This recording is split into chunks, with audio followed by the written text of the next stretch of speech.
Berikutannya, saya mempersilakan Yang Berhormat Bakri, silakan 5 minit. Terima kasih Tuan Speaker kerana izin Bakri untuk mengambil bahagian dalam perbahasan dasar pindaan Akta Kawalan Padi dan Beras 1994. Kita sentiasa bangga bahawa Malaysia diberi keistimewaan Tuhan dengan alam semula jadi yang baik, tanah kita subur.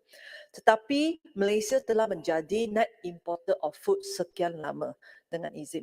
Pada tahun 2020, jumlah nilai import makanan Malaysia adalah 55.5 bilion ringgit berbanding dengan ekspor 33.8 bilion ringgit dengan defisit perdagangan makanan 21.7 bilion. Untuk 10 tahun dari 10 hingga 2020, defisit perdagangan Malaysia mencecah 186 bilion ringgit. Kita perlu mula berfikir apa telah terjadi. Kenapa negara subur seperti Malaysia menjadi net importer makanan? Krisis inflasi makanan baru-baru ini harus menjadi wake up call kepada kita dan juga kepada kerajaan bahawa Malaysia perlu ada strategi dan yang paling penting political will untuk melaksanakan strategi tersebut untuk menjamin keselamatan makanan negara. Tuan Speaker, hari ini kita bincang beras. Nasi ialah staple food rakyat Malaysia. Hampir setiap rakyat Malaysia makan nasi setiap hari. Akan tetapi, Jabatan Statistik Negara telah menunjukkan Self-Sufficiency Ratio (SSR) ataupun kadar sara diri beras Malaysia hanya adalah dalam lingkungan 60 hingga 70%. Self-Sufficiency Ratio adalah indikator yang digunakan oleh Food and Agriculture Organization United Nations (FAO) untuk menilai sejauh mana pengeluaran komoditi pertanian dapat memenuhi permintaan domestik. Jika mencecah 100 atau lebih menunjukkan pengeluaran lebih daripada permintaan. Jika sebaliknya, kita perlu import pertanian komoditi itu. Untuk beras, SSR Malaysia hanya pada kadar purata 63% untuk tahun 2016 hingga 2020. Mungkin yang berhormat sekalian kata bahawa tanah ini kita guna untuk industri dan tidak guna untuk menanam padi. Saya nak ambil satu statistik daripada Our World in Data dengan yang menggunakan sumber data daripada FAO yang berkenaan dengan rice yield yang dibangkitkan oleh Yang Berhormat Sik. Saya telah membuat satu analisis daripada data tersebut dan mendapati bahawa walaupun dengan tanah yang kita gunakan untuk menanam padi sekarang, rice yield, iaitu pengeluaran beras dalam tan per hektar tanah di Malaysia adalah rendah.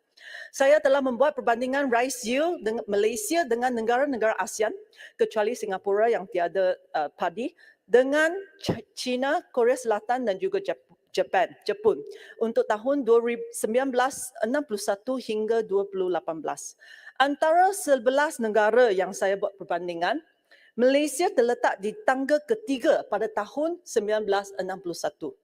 Tetapi jatuh ke tangga ke-8 daripada 11 negara pada tahun 2018.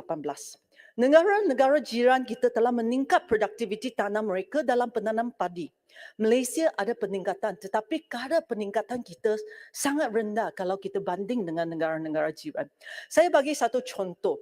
Rice yield negara China pada tahun 1961 adalah 1 tan per hektar, berbanding dengan Malaysia lebih tinggi pada masa itu iaitu 1.4 tan per hektar. Tetapi pada tahun 2018, rice yield China telah meningkat 5 kali ganda ke 5.37 tan per hektar, manakala Malaysia hanya meningkat 2 kali ganda sahaja ke 2.97 tan per hektar. Mungkin cuaca beza, anda akan kata. Sekarang kita banding Indonesia dengan Vietnam pula. Rice yield Indonesia dan Vietnam adalah 1.11 tan per hektar dan 1.26 tan per hektar pada tahun 1961. Lebih rendah daripada kita. Tetapi pada tahun 2018, rice yield mereka meningkat hampir 4 kali ganda ke sekitar 4 tan per hektar. Rice yield mereka sekarang adalah 40% lebih tinggi daripada Malaysia. negara jiran kita meningkat 4 kali ganda produktiviti mereka. Kenapa kita hanya 2 kali ganda? Tuan Speaker, we need to ask the hard question today. Why?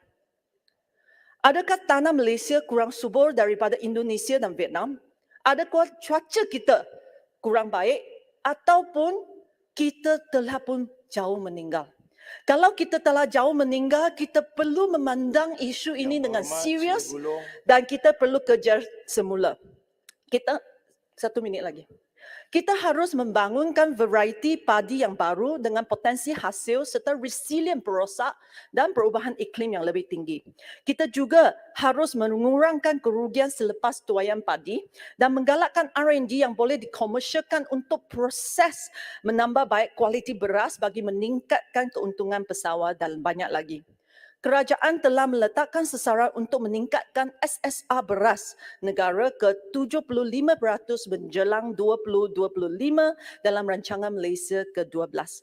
Bakri ingin tahu apakah status sekarang dan apakah rancangan kerajaan Malaysia pada jangka masa panjang. Bakri berharap bahawa Malaysia akan mencapai 100% self-sufficient dalam bekalan makanan yang paling basic negara kita, iaitu nasi.